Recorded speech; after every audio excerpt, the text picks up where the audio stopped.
Hello guys, আসসালামু আলাইকুম। This is Robin Mondal. Welcome my video. আশা করি আপনারা সবাই ভালো আছেন, সুস্থ আছেন। আমি আলহামদুলিল্লাহ ভালো আছি, সুস্থ আছি।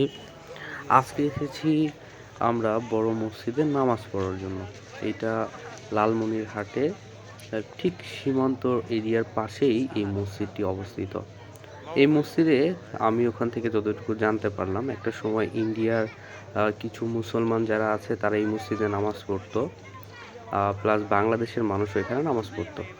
তো এই বিষয়টাকে কেন্দ্র করে এই মসজিদটাতে প্রচুর পরিমাণে শুক্রবারে ভিড় হয়। আহ, তো লোকে মুখে এটা শোনার পরে তখন আর নিজেকে ধরে রাখতে পারলাম না।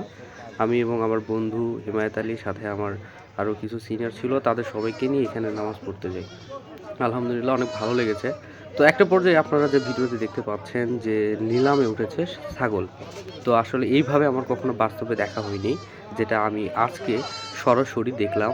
যে মসজিদে দান করা হাঁস, মুরগি, তারপরে লাউ, ছাগল, গরু, এগুলা কিভাবে নিলামে উঠে বিক্রি করে। তো একটা পর্যায়ে গিয়ে আমার বন্ধু হিমায়ত আলী কিছু হাঁস আর ছাগলকে নিলামে অংশগ্রহণ করে, সে নিজেও ডাক দেয়। তো এই বিষয়টা খুব মজা পাইছি।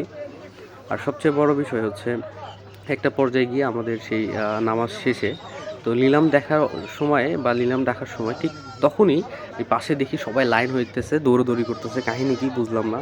তো আমরাও দৌড়ে গেলাম। তবারকের আসলে তবারক দিচ্ছিল।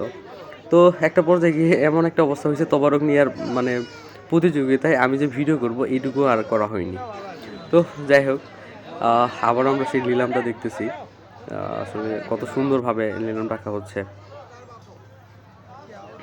তো এটা আমার স্যার, মামা, তো সবাই মিলে আমরা আসলে আজকে শুক্রবার নামাজ পড়লাম। মনটা অনেক শান্তি লাগতেছে, ফ্রেশ লাগতেছে। এখানে এত মানুষ আসে যে একটা দেখুন, এখানে মেলার মতো একটা পরিবেশ হয়ে গেছে। সব ধরনের কি নাই এই এই মাঠে। তো ছেলে মেয়ে উভয়ই এখানে নামাজ পড়তে আসে, অনেক দূর দূর থেকে আসে। তো সবাই ভালো থাকবেন, সুস্থ থাকবেন। আবারও দেখাবেন কোনো ভিডিওতে। আসসালামু আলাইকুম।